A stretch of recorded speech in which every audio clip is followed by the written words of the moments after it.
Otro tratado, como nos adelantaba antes Manuel, el del Atlántico Norte, es el protagonista de nuestra próxima noticia.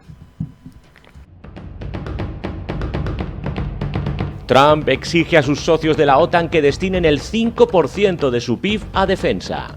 El País. Trump exige un gasto en defensa del 5% a los países de la OTAN. Eldiario.es. Estados Unidos pide a sus socios de la OTAN que eleven el gasto militar al 5% del PIB. Deverdad.com. Un impuesto imperial del 5%. Infobae. Álvarez ve impensable llegar al gasto militar que exige Estados Unidos. Pero Estados Unidos insiste. El Debate. Rubio insta a los países de la OTAN a destinar el 5% del PIB a defensa. Europa Press. Rubio insiste en que la OTAN gaste el 5% en defensa, pero asume que no se hará en 1 o 2 años.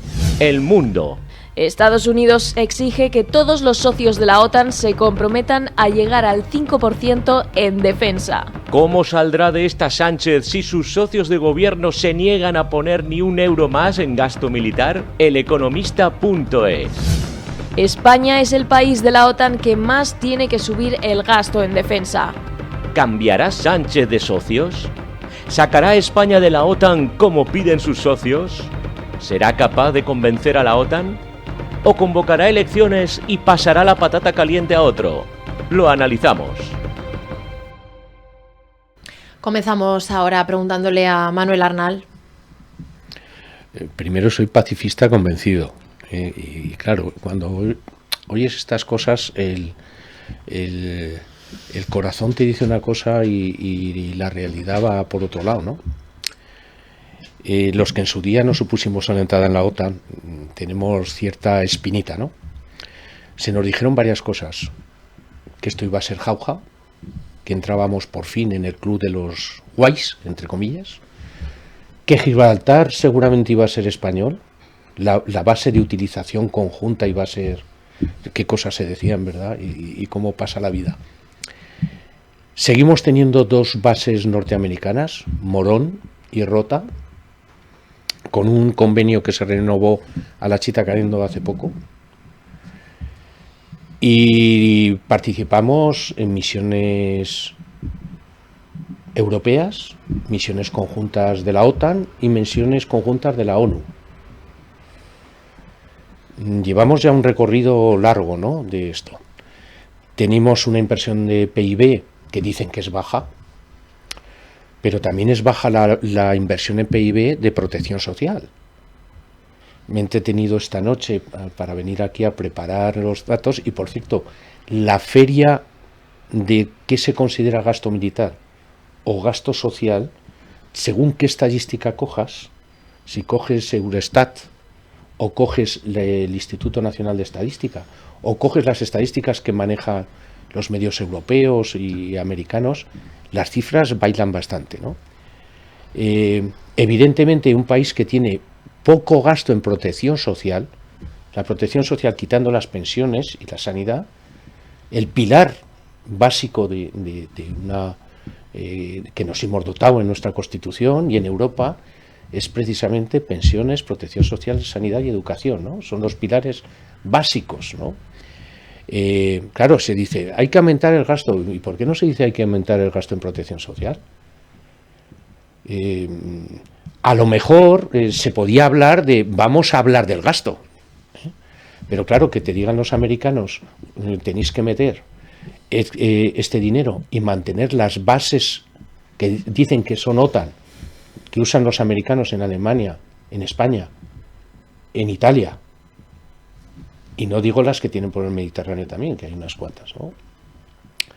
Esto requiere un debate muy profundo, y no solo del PIB y dónde lo vamos a gastar. Hay una cuestión, Alemania tiene un gravísimo problema industrial. Es evidente que puedes fabricar muchas cosas. El Krupp, me parece, el grupo Krupp, fabricaba los cañones de la Primera Guerra Mundial y los de la Segunda, ¿no? Puede fabricar lo que sea, el grupo alemán, los tanques Leopard se hacen en Alemania. Tenemos los componentes de los Airbus, que pueden ser militares y pueden ser civiles. No hablemos nada de la industria militar naval. España es puntera en ese aspecto. Vendemos fragatas a medio mundo, ¿eh? Incluso hasta submarinos hacemos ya, la leche. Entonces, hay que hablar de muchas cosas, pero desde luego lo que no es de recibo es que parezca que esto va a ser un trágala, sí o sí, y que todo el mundo tenga que estar contento. Déjenos a los que pensamos que hay otros gastos prioritarios, a los que pensamos que tenemos un ejército europeo muy potente si funciona unitariamente con el gasto que tenemos actualmente, muy potente, en carros de combate. Entonces, si uno saca las cifras de lo que tiene cada uno, se queda uno asustado, ¿no? Es curioso que aquí en Zaragoza se hacen muchas maniobras conjuntas, ¿eh? Y creo recordar que hemos estado en no sé cuántas misiones. El ejército español ha estado en no sé cuántas misiones. En estos momentos no sé si hay 6.000 contingentes repartidos por todo el mundo. Sin olvidar que ha habido más de 170, casi 200 soldados, entre soldados, guardias civiles y agentes del CNI, muertos en acto de servicio fuera. O sea, España también ha tenido su cupo de sangre, ¿no?, en esto. Cuando se habla de armamento, el armamento no es para hacer desfiles, ¿eh?, es para emplearlo. Entonces, eso requiere darle muchas vueltas. Otra vez vuelvo a decir que más Europa, y yo la voy a soltar. Si esto es así, ¿para qué narices queremos mantener 2 bases norteamericanas en el Estrecho, en Andalucía? ¿Para qué? ¿Que son de la OTAN? Sí, son de Estados Unidos. ¿Para qué? ¿Y para qué tenemos en el Peñón de Gibraltar otra base OTAN de uso inglés, donde pasan submarinos nucleares una semana sí y otra también? El debate tiene que ser mucho más profundo. Si se abre este melón, que nos lo comamos enteros, el melón, no solo una parte. Dolores. Vamos a ver, yo creo que en relación con el tema y en cuestión de fondo, en estos momentos hay 2 debates en relación a la Unión Europea y su participación o su estancia en los países que forman parte de la OTAN, y uno tiene que ver con la necesidad, a petición de Estados Unidos, del incremento de los presupuestos para la defensa en el ámbito de la OTAN, y el otro en lo que es la definición de lo que se debe de entender por gasto de defensa, lo que se debe de entender por gasto militar. Son los 2 grandes debates de fondo. En España tenemos un problema que lo apuntaba Manuel, y es que se intenta afrontar desde el debate pacifismo-belicismo. Claro, si ser pacifista es no querer la guerra, yo también soy pacifista, porque para nada quiero la guerra, pero también soy consciente que para evitar la guerra hay que tener adoptadas medidas de seguridad, y para tener adoptadas medidas de seguridad es necesario que Europa tenga instrumentada una defensa. Y si se ve en peligro lo que ha sido la Alianza Atlántica, pues evidentemente uno de los continentes más afectados en la pérdida de seguridad seríamos Europa. Por lo tanto, si lo afrontamos desde el pacifismo-belicismo, va a ser muy difícil de entendernos en España. Evidentemente has empezado diciendo algo que es absolutamente legítimo, y es que estabas en contra de la entrada de la España en la OTAN en el año 86-82. Bueno, y evidentemente eso es absolutamente legítimo. Pero mira, hay una cosa que hay que pensar, y de hacernos también nos tiene que hacer pensar. Hay quien dice que efectivamente Europa está más preocupada por la protección social que por la protección nacional, pero hay que tener en cuenta que si no hay protección nacional no habrá protección social que valga. Por lo tanto, yo creo que en estos momentos una alianza estratégica para la seguridad y la defensa, teniendo en cuenta que en estos momentos tenemos una guerra en el corazón de Europa y tenemos otra guerra en las puertas de Europa, es absolutamente necesario.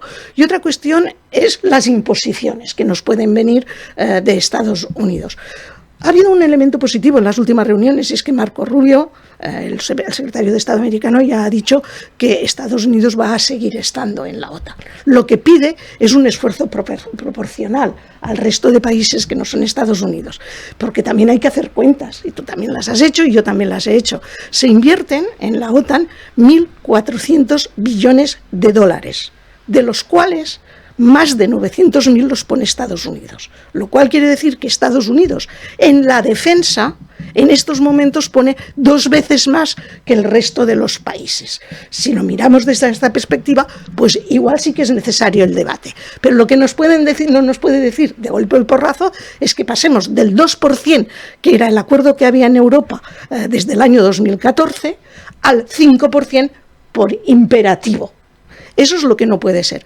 Pero el próximo mes de junio hay una reunión en los países europeos de la OTAN que van a hablar precisamente de cuándo se puede subir.